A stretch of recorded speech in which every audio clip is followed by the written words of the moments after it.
उन्हाळा विशेष मस्त असे हे शक्तिवर्धक लाडू, महत्त्वाचं म्हणजे शरीराला आणि पोटाला थंडावा देणारे, त्यातल्या त्यात पोटभरीचे सुद्धा आणि भरपूर एनर्जेटिक.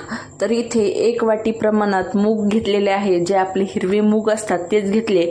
त्यानंतर भरपूर असं पाणी घालून चोळून जे आहे मूग स्वच्छ धुवून घ्यायचे, कारण मुगामध्ये जी काही डस्ट वगैरे असेल ती काढून घ्यायची. त्यानंतर चाळणीमध्ये निथळून घेतले.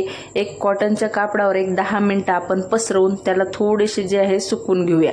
त्यानंतर 5 ते 7 बदाम, थोडेसे पिस्ते, थोडेसे काजू अशा प्रकारे कट करून घेतलेले होते, कढईमध्ये घातले आणि एक 3 ते 4 मिनिटं जे आहे मीडियम फ्लेमवर आपण याला रोस्ट करून घेऊया. त्यानंतर 2 चमचे खसखस सुद्धा घातली. खसखस जी आहे थंड असते आणि उन्हाळ्यामध्ये खायला जे आहे छान प्रभावी असते. त्यानंतर ते सर्व भाजून एका ताटमध्ये काढून घेतलं आणि हे जे मूग आहे आपले छान असे कोरडे झाले होते ते सुद्धा घातले आणि मीडियम फ्लेमवर मूग जे आहे एक 7 ते 8 मिनिटं भाजून घ्यायचे. खूप रंग बदलेले इतके नाही, पण त्यातलं मॉइश्चर जे आहे ते काढून घ्यायचं. तर अशा प्रकारे मूग सुद्धा भाजले, एका ताटामध्ये काढले, पूर्ण थंड झाले की मिक्सरच्या जारमध्ये घातले आणि छान असे दरदरीत वाटून घेतले. दरदरीत म्हणजे खूप जास्त तुकडा ठेवायचा नाहीये किंवा मग खूप जास्त पिठासारखं सुद्धा वाटायचं नाही. त्यानंतर अशा प्रकारे जी धाग्यातली मिश्री येते ती 1 वाटी प्रमाणात पिठी करून घेतली, म्हणजेच की मिक्सरला दळून घेतली. त्यानंतर ड्रायफ्रूट, खसखस ते संपूर्ण जे आहे व्यवस्थित मिक्स करून घेतलं.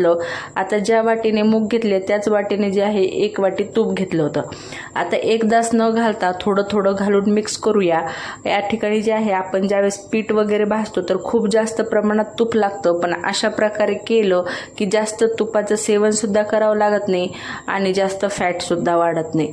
तर अशा प्रकारे तूप घातलं, थोडं थोडं मिक्स केलं, लाडू वळण्यासारखे झाले की बस इतकंच तूप आपल्याला घालायचं आहे. साधारण पाऊण वाटी तूप या ठिकाणी लागलेलं होतं. तर एकाच मापाचे लाडू वळण्यासाठी ते पळी घेतली आणि पळीच्या साह्याने जे आहे छान असे छोटे छोटे लाडू जे आहे वळून घेतले. अगदी एका हाताने बांधता येतील इतके सॉफ्ट आणि महिनाभर सहज टिकतील.